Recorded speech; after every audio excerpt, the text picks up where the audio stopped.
अस्सलाम वालेकुम नाज़रीन, हाँ इमरान अली गोपांग ख़बर शामिल कयूं था कोड जी खां ज़ोएब अली गोपांग की रिपोर्ट मुताबिक़ 31 मार्च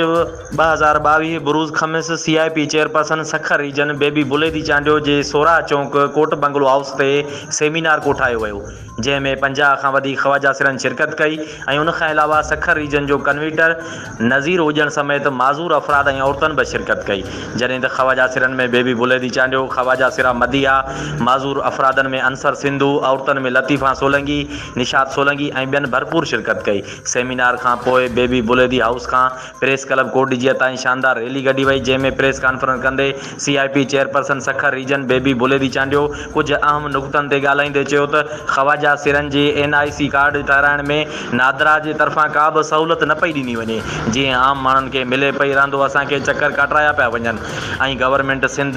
5% ख़वाजा सिरा कोटा जो ऐलान कयो हो, पर उहो ख़ाली ऐलान ई रहिजी वियो ऐं मक़ामी चूंडनि में असां ख़वाजा सिरनि खे मख़सूस सीटियूं ॾिनियूं वञनि जेकी सिंध जा हक़ीक़ी हक़दार आहियूं, जेकी ॿाहिरिनि सूबनि जा रहियल आहिनि मतां उन्हनि खे ॾिनियूं वञनि। असांखे उन्हनि जो ख़दशो आहे ऐं पूरे पाकिस्तान में ख़वाजा सिरनि जो क़त्ले आम कयो पियो वञे, जंहिंमें पंजाब, बलूचिस्तान, KPK,